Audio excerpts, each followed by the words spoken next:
Salut à tous et bienvenue sur AviExpress, votre testeur de produits d'origine chinoise pour le test de la barre de son Blitzwolf SDB2.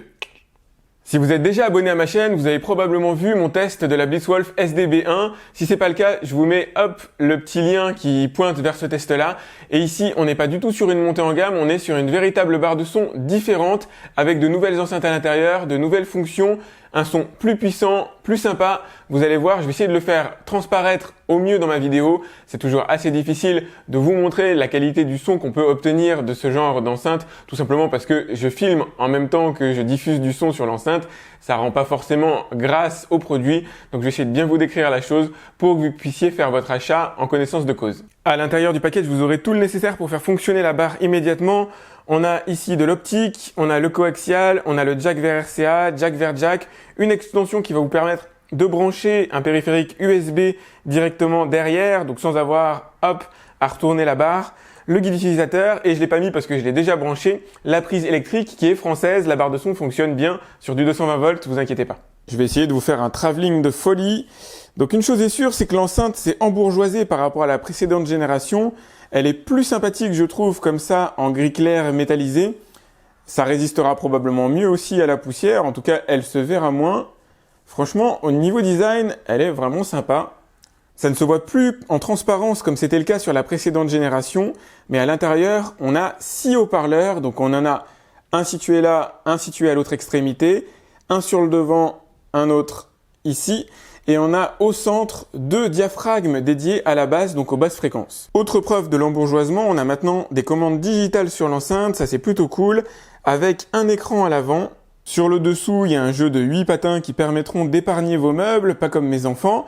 Et de manière, encore une fois, cachée, à l'intérieur, on a un ampli de 60 watts signé Texas Instruments. Énième preuve de l'embourgeoisement dont je vous parlais, la présence d'un insert en bois, donc qui est plutôt sympathique, mais qui n'était pas obligatoire puisque c'est une partie qui sera cachée. On est vraiment à l'arrière de l'enceinte et vous allez voir ici les ports disponibles. Donc on va commencer par la droite avec bien sûr une prise 220 volts, ne vous inquiétez pas, ça marche très bien sur courant français. La sortie optique, ici l'entrée optique plutôt, le coaxial, la jack, donc auxiliaire, l'USB, donc du coup vous allez pouvoir brancher une clé USB et lire directement les fichiers qui se trouvent dessus.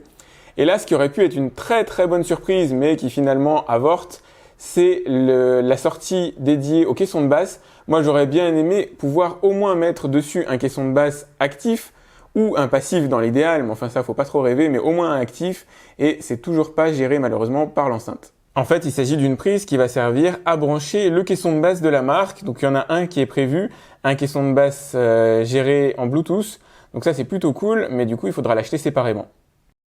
Alors, je vais vous montrer l'écran. Donc, bien sûr, vous pouvez l'allumer avec la télécommande.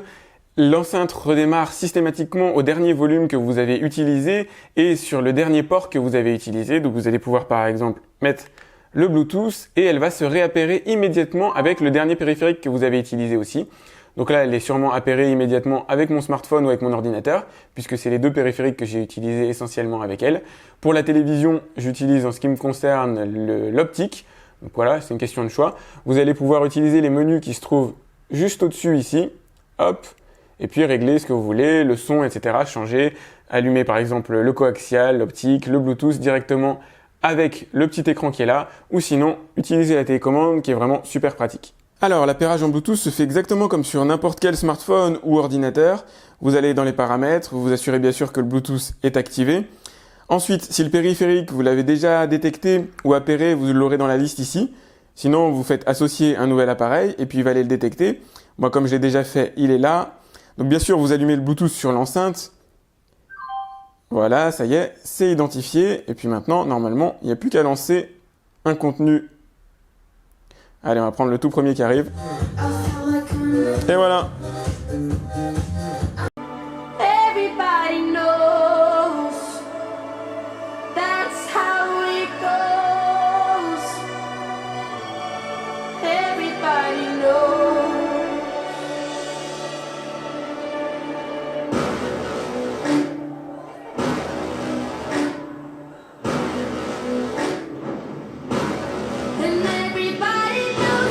the plague is coming.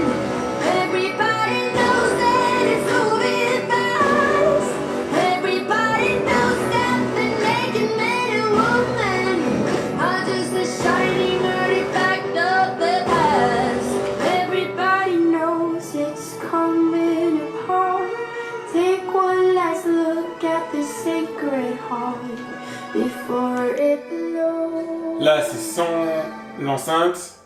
Et là, je la remets.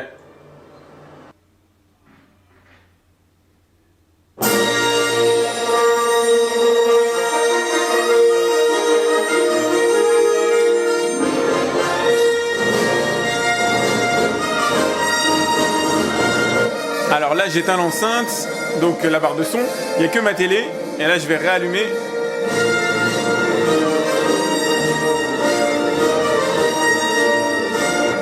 J'ai essayé de les mettre au même niveau de puissance et franchement, on sent clairement l'impact de la barre de son au niveau de la qualité du son qui paraît beaucoup moins étouffé que ce que peut produire ma télé.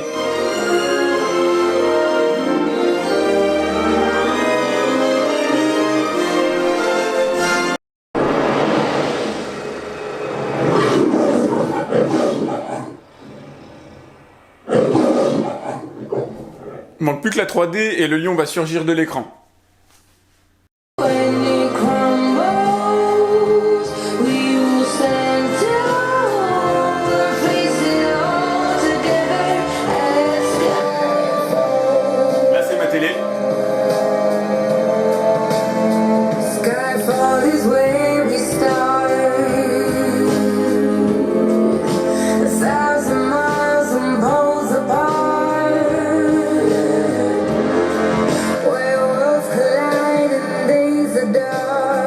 Sur ma télé, le son paraît plastique.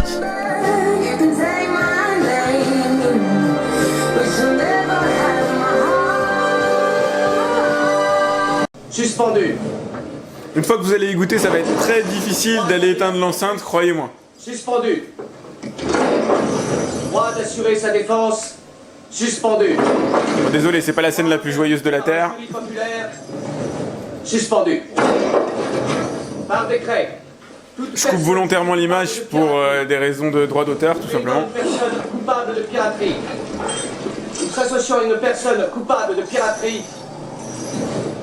sera condamnée à être pendue par le cou jusqu'à ce que mort s'en suive.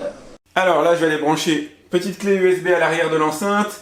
C'est le même son que je vous avais mis sur la SDW1. Hop, normalement, ça devrait le lire automatiquement. The blind stares of a million pairs of eyes, looking hard but won't realize that they will never see the peace.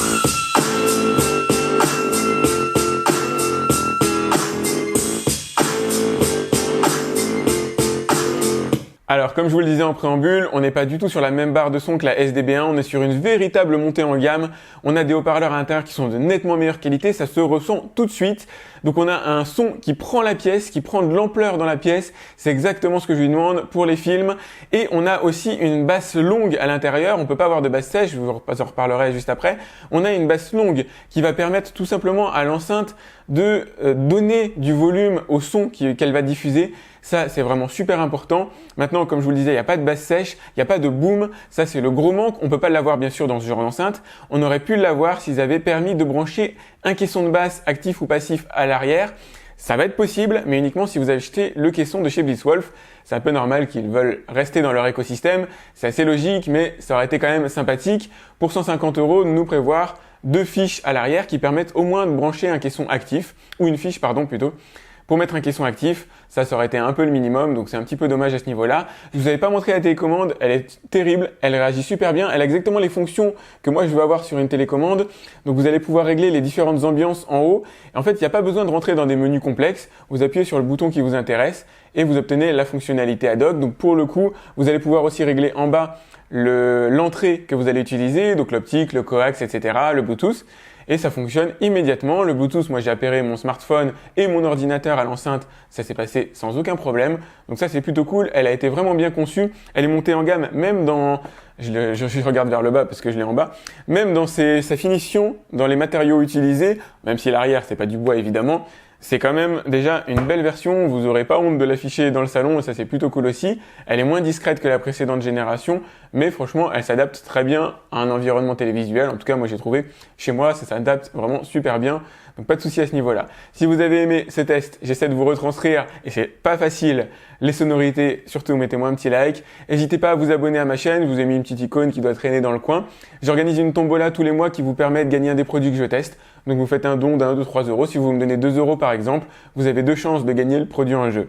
Voilà, c'est tout pour ce test. Je vous dis à très vite pour un autre test de produits d'origine chinoise sur AviExpress. Salut!